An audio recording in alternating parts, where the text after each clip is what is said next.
Fim da investigação. O casal é indiciado por latrocínio pela morte de um taxista em Araquari. A vítima foi assassinada com 25 facadas no início de março. Na base do improviso, unidades prisionais que receberam presos da capital por causa de um princípio de rebelião estão superlotadas. Fundo do Poço, o Tribunal de Justiça manda soltar os 3 empresários presos durante a operação. Mas o órgão decidiu avaliar a possível volta de Romildo Titon à presidência da Assembleia apenas no dia 16. CPI do Ministério Público, protocolado hoje o pedido de abertura da Comissão Parlamentar de Inquérito. E no futebol, os adversários praticamente desconhecidos de Figueirense e Avaí, hoje à noite pela Copa do Brasil. O Quantidade desta quarta-feira já está no ar.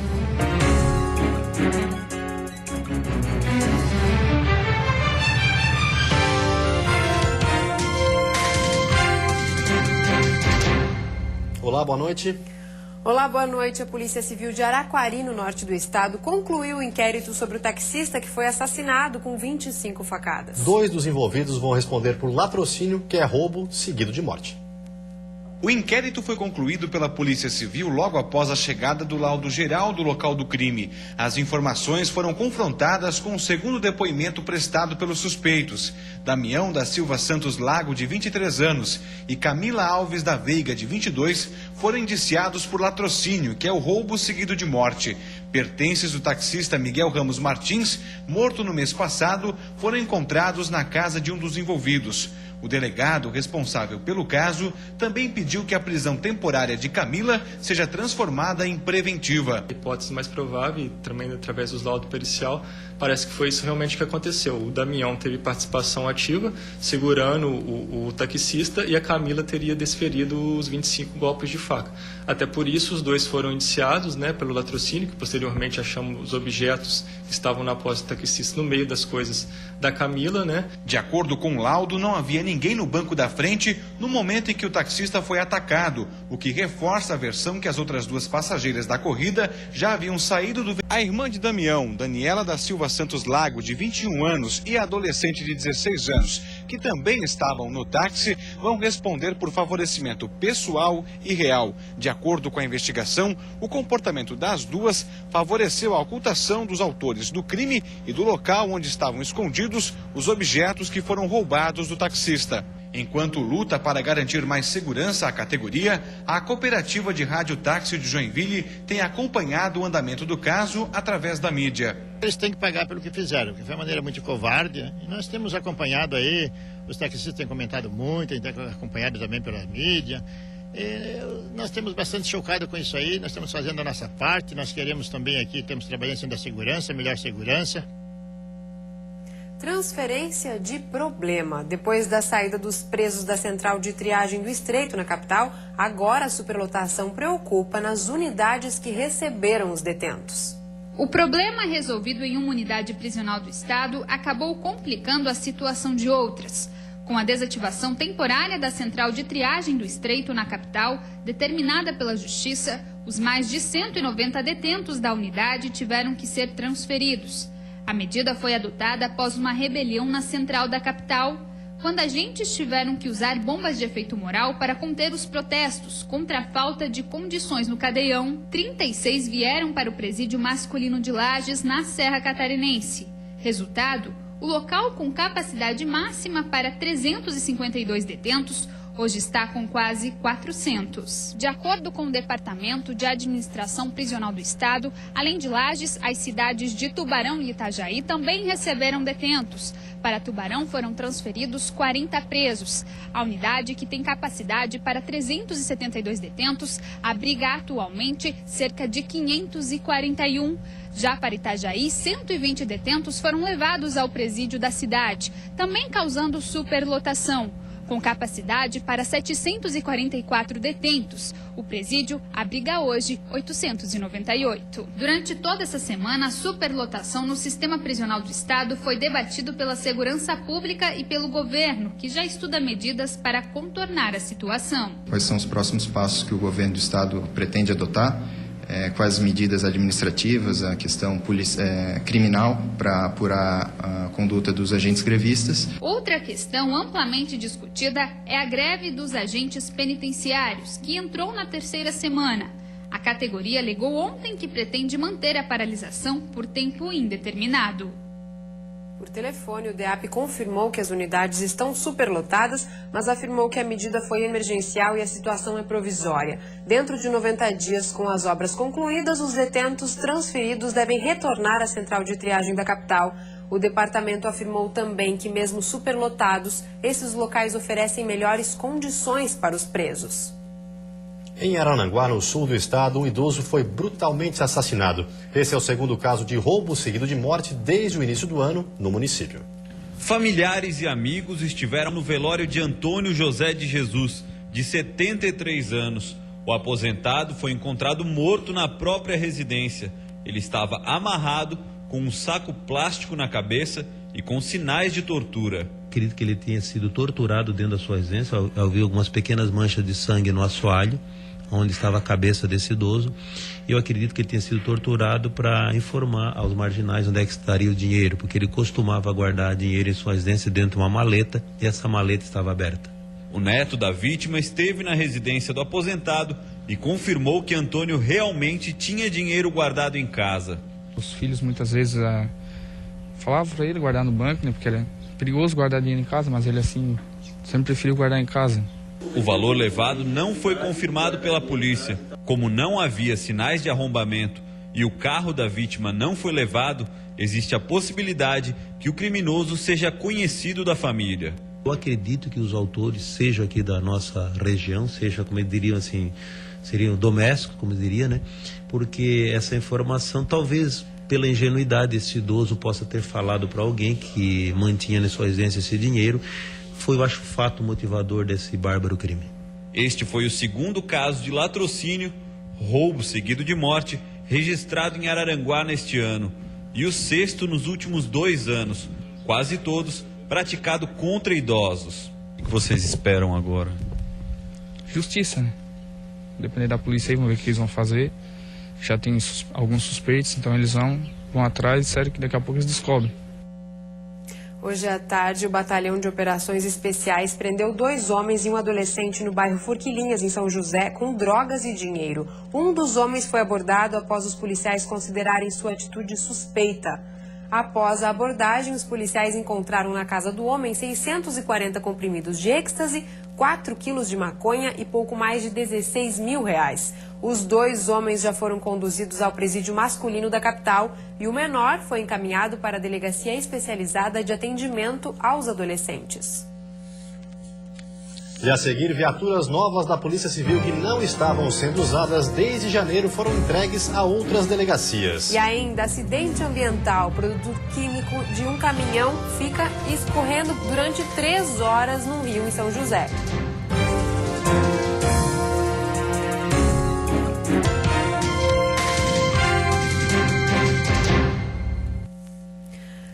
A Fundação de Meio Ambiente, a Fátima, divulgou agora há pouco o resultado de um vazamento ocorrido na madrugada na capital. O acidente aconteceu com um caminhão que trafegava na BR-101. O acidente aconteceu na altura do quilômetro 207 da BR-101. Parte da carga deste caminhão, que vinha do Rio Grande do Sul com destino a Jaraguá do Sul, vazou na pista e chegou a um canal de água que desemboca no mar. Um furo na válvula de contenção teria causado o problema. O caminhão transportava resíduo industrial. Cerca de 5 mil litros do produto vazaram na pista desde que o motorista entrou em Santa Catarina. E apesar de ser tóxico e corrosivo, o material que tinha ácido clorídrico em sua fórmula acabou se diluindo com a chuva que vem caindo desde a madrugada. Diluiu todo o produto, que ele é utilizado para a limpeza de estações de tratamento de efluentes de esgoto, por exemplo. Então, ele diluir de água, ele é simplesmente limpa. Não houve danos à vegetação e nem a água foi contaminada. Mesmo assim, a Fátima deve monitorar a área durante 1 semana.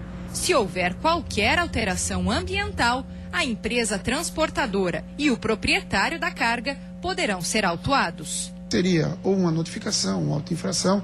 Isso vai depender dos resultados dessas análises. O diretor da Defesa Civil de São José, que atendeu a ocorrência, lembra que a água do canal não é usada para abastecimento e consumo dos moradores. O que foi escoado na via ou na própria água desse canal, não existe a menor possibilidade de contaminação das pessoas que moram naquele entorno. E 3 pessoas ficaram feridas em um acidente nesta manhã na BR-101. O helicóptero Arcanjo foi chamado para socorrer uma criança que foi projetada para fora de um dos carros. O acidente aconteceu no cruzamento das ruas Joanilda Camargo da Cunha e Coesa, no bairro Cobrasol, em São José. Este Meriva não teria respeitado a placa de pare e bateu na lateral deste Palio. Com o impacto, o veículo capotou e Miguel Cidades, de 1 ano e 10 meses, foi projetado para fora do carro. O helicóptero Arcanjo do Corpo de Bombeiros foi chamado para socorrer a criança. Os pais de Miguel Cristiane Cidades, de 40 anos, e Jânio José Benevenuti, de 29, foram atendidos pelo SAMU com ferimentos leves. O estado de saúde dele está estabilizado, foi encaminhado ao hospital infantil pela aeronave Arcanjo e foi para um acompanhamento médico, mais preciso, encaminhado ao hospital infantil. O motorista do outro carro, Marcelo Lino Kuhn, de 26 anos, entrou em estado de choque e foi encaminhado para o Hospital Regional de São José. A Guarda Municipal e Polícia Militar fizeram um controle do trânsito, que ficou interrompido por cerca de 30 minutos. Diferentemente do que chamamos, o acidente não foi na BR-101, e sim no bairro Coesa, no Cobrasol.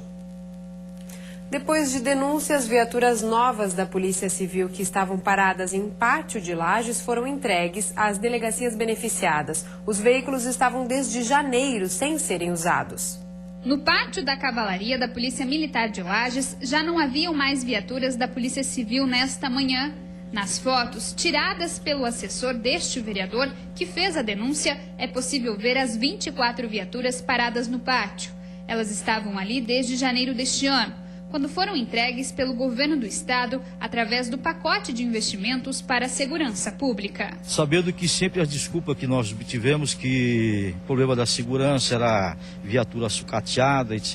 24 viaturas 0 quilômetro exposta ao tempo, não é possível ver isso e ficar calado. Mas só nesta terça-feira é que as viaturas foram destinadas às delegacias regionais de Canoinhas, Curitibanos, Mafra e Porto União, no Planalto Norte do estado, quase 90 dias depois da entrega. Em nota, a assessoria da Polícia Civil informou que a demora para a liberação das viaturas ocorreu por problemas na documentação e esclareceu ainda que Lages foi escolhida para alocar os veículos, pois a empresa que trabalha no fornecimento só trabalha de forma regionalizada e que a cidade de Lages seria a mais viável para receber as viaturas e depois destiná-las às delegacias beneficiadas. Apesar das viaturas não serem destinadas para a nossa região, a concessionária de Lages que recebeu da indústria, e a gente precisava de um lugar para acondicioná-las. A delegada explica ainda que tinha conhecimento do caso, mas que não era de competência dela fazer a distribuição. A gente recebeu, a gente que conseguiu o pátio, mas a destinação delas daí é a responsabilidade da Delegacia Geral, da Secretaria de Segurança Pública, não é mais da nossa competência aqui como regional. E a seguir, a ANAC autoriza o funcionamento do aeroporto de Jaguaruna, no sul do estado. E no futebol, hoje à noite, Avaí e Figueirense enfrentam times praticamente desconhecidos pela Copa do Brasil.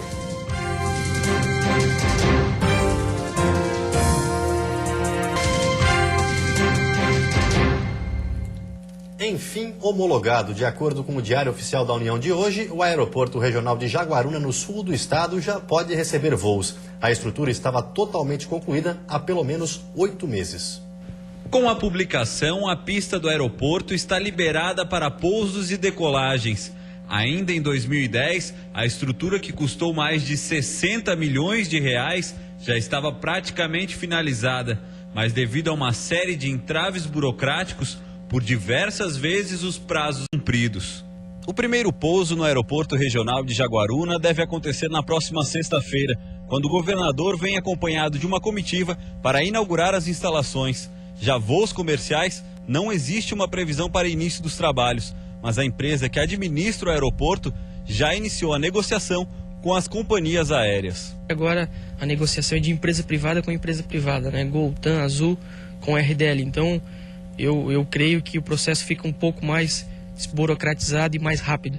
Quase 1 milhão de pessoas em toda a região serão beneficiadas com a abertura do aeroporto. São moradores de pelo menos 48 municípios que devem utilizar os serviços oferecidos no local. A projeção é de que 7 mil pessoas passem pelo aeroporto regional de Jaguaruna todos os meses. Vamos todos ganhar. A indústria, o comércio, o turismo, enfim, todos vão sair ganhando com isso. Obras importantes como o aeroporto regional, a duplicação da BR-101, o incremento do porto de Imbituba e o aumento da nossa malha ferroviária vão ser fundamentais para o nosso desenvolvimento.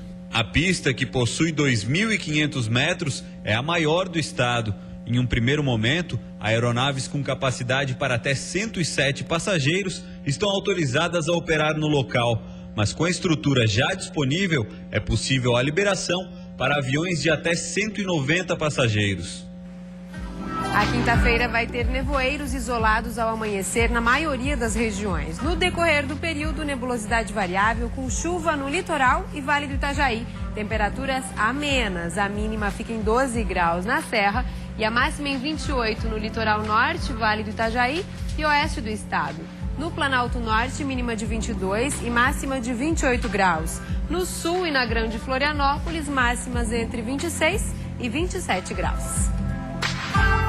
E agora vamos de futebol. Hoje é dia de Copa do Brasil e os dois times da capital jogam fora de casa com times praticamente desconhecidos, pelo menos para os catarinenses. Às 9h30, na capital do Acre, Rio Branco, o Figueirense enfrenta o Plástico de Castro, um time de pouca expressão, mas que quer fazer história. A equipe leva o mesmo nome da cidade, que tem apenas 17 mil habitantes e não possui estádio para disputar campeonatos nacionais. Mesmo assim, o time é o atual campeão do estado.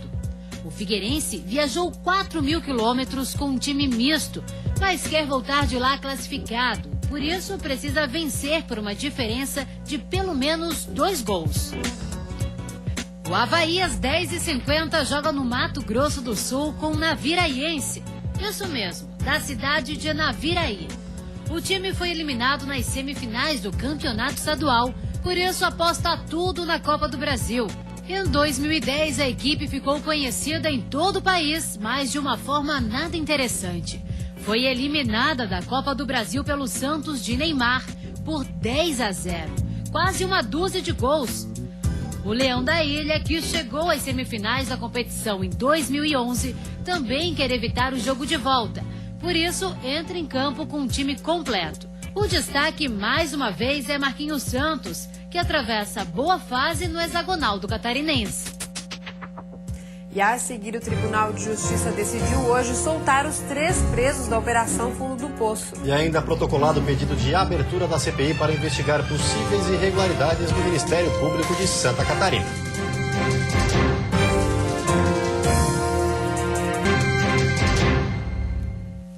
O Tribunal de Justiça decidiu soltar hoje os 3 presos da Operação Fundo do Poço, que também investigava o presidente afastado da Assembleia, Romildo Titon. O presidente do Tribunal de Justiça, desembargador Nelson Schaefer Martins, abriu a sessão lendo o texto da liminar do STJ, que suspendeu o acolhimento da denúncia contra os 46 envolvidos na Operação Fundo do Poço e explicou aos demais desembargadores que haviam dúvidas sobre o alcance da liminar. Após o ministro Rogério Cruz, do STJ, esclarecer por e-mail o alcance da liminar, o órgão especial do Tribunal de Justiça decidiu que apreciará os agravos contra o afastamento do presidente da Alesc, Romildo Titon, 3 prefeitos e 2 vice-prefeitos, somente na próxima sessão ordinária, no dia 16 de abril. Os desembargadores não chegaram a um entendimento sobre convocação de uma sessão extraordinária para julgamento dos agravos. O relator José Trindade dos Santos criticou a liminar proposta pela defesa e foi acompanhado por alguns colegas. Por 14 votos contra 5, os desembargadores decidiram por esperar até o dia 16. Ainda por determinação do ministro do STJ, o desembargador José Trindade revogou a prisão preventiva que mantinha presos 3 empresários investigados na operação. Os alvarás de soltura foram expedidos em seguida para cumprimento imediato. Nenhum desembargador e nem a defesa quis se manifestar. Na Assembleia Legislativa, o presidente em exercício, Juarez Ponticelli, comentou os desdobramentos desta tarde no Tribunal de Justiça. Mais 2 semanas de espera, de indefinições, mas como disse, eu tenho que cumprir com a minha função regimental. Vamos continuar cumprindo com o nosso papel, na expectativa de que no dia 16 possa finalmente se definir e encaminhar essa situação de vez por todas. Nós temos que aguardar e respeitar a decisão que o Poder Judiciário vai tomar. É o STJ em Brasília que decide agora a aceitação ou não da denúncia do Ministério Público contra os 46 indiciados. Os ministros deverão decidir a competência para analisar o inquérito, se da Justiça Federal ou estadual. Não há previsão para este julgamento. E foi protocolado hoje na Assembleia Legislativa o pedido de abertura da CPI para investigar possíveis irregularidades no Ministério Público de Santa Catarina. A partir de hoje, os partidos políticos representados na Assembleia Legislativa de Santa Catarina terão até 5 sessões ordinárias para indicar os membros da Comissão Parlamentar de Inquérito, que investigará a compra sem licitação de um terreno e prédio na planta no valor de R$123 milhões pelo Ministério Público de Santa Catarina. Esse terreno, nós havíamos pedido no cartório de registro de imóveis, ele está lá registrado com R$10.440.000. Nós entendemos que às vezes nem sempre no cartório se registra o total. Pode ter 20% a mais, 10, 30, sei lá. Mas na pior das hipóteses, em menos de 30 dias, as partes, está em documento, passaram a dizer que esse terreno valia R$38 milhões, no dia 16 de dezembro do ano passado. E no dia 19, o próprio Ministério Público deposita R$30 milhões na conta da empreiteira Becker, tendo como garantia o terreno que, em tese, vale 38 milhões e que qualquer um sabe que não vale. Os 50 anos do golpe militar de 64 estão sendo lembrados em todo o país. Em Chapecó, um prefeito cassado pela ditadura vai ter o mandato devolvido simbolicamente. Era 29 de abril de 1969, quando apreensivo com o que estava acontecendo no país, o então prefeito de Chapecó, Sadi Demarco, que era filiado ao PTB, ouvia o seu nome através do programa A Voz do Brasil, fazendo parte de uma lista de políticos cassados. Entre as acusações, a suspeita de organizar dirigentes do chamado Grupo dos 11 no ano de 64 e ter usado um tom violento e antirrevolucionário em uma reunião realizada em Caxambu do Sul em 1966. Além da perda do mandato, quando foi eleito, também ficou preso por alguns dias. Apesar das acusações, o ex-prefeito nunca foi processado. Injustas as atitudes do Poder Central. Não havia nenhum motivo para se tirar uma delegação concedida pelo povo de Chapecó ao prefeito Sadi Demarco. Na mesma época em que o então prefeito de Chapecó foi cassado, o aposentado Martim Marcon foi um dos presos políticos. Ele lembra que, assim como muitos, foi torturado. Jogaram dentro do jipão velho que tinha, cortado numa lataria do jipe. E faziam perguntas de cada um, a gente assinava, dizendo se a gente tinha comunicação com Rússia. Se nós fosse mesmo condenado, nós ia para a Ilha das Cobras, numa zona militarizada. O professor de História da Universidade Federal e membro da Comissão da Verdade, Claito Márcio, relata as atuações da ditadura em Chapecó e na região. Estão diretamente relacionadas que nos anos 70 a perseguição a lideranças dos movimentos sociais, como o caso mais clássico de Chapecó é o bispo Dom José Gomes. Os movimentos camponeses na região, ele passa a ser um alvo de levantamento de informações do SNI. Alguns agentes da repressão andarem por Chapecó com metralhadoras na mão, prendendo pessoas sem dar explicações naquele momento. Em 1963 foi criada neste prédio, onde hoje funciona a Secretaria Regional de Chapecó, a antiga Secretaria de Negócios do Oeste. Segundo informações apuradas pela nossa reportagem, supostamente, a partir de 1965, passou a funcionar no 4º andar deste mesmo prédio a Secretaria Nacional de Informação, a antiga SNI. Ela serviria para cadastrar nomes apontados pelo regime militar como possíveis subversivos. A homenagem Homenagem que devolve simbolicamente o cargo de prefeito de Chapecó a Sadi Demarco será realizada no próximo dia 29, na Câmara de Vereadores de Chapecó. Com historiadores, nós trouxemos à baila essa discussão da restituição do mandato do prefeito cassado. E agora vamos dar uma olhada no trânsito da capital. Aí você acompanha imagens ao vivo das pontes que ligam a ilha ao continente. Para quem se dirige para o continente, praticamente parado. Mais à frente, temos a BR-282, também com movimento intenso. E agora, em Florianópolis, 22 graus. E tem aí o Jornal da Band. Uma ótima noite para você e até amanhã. Boa noite, até amanhã.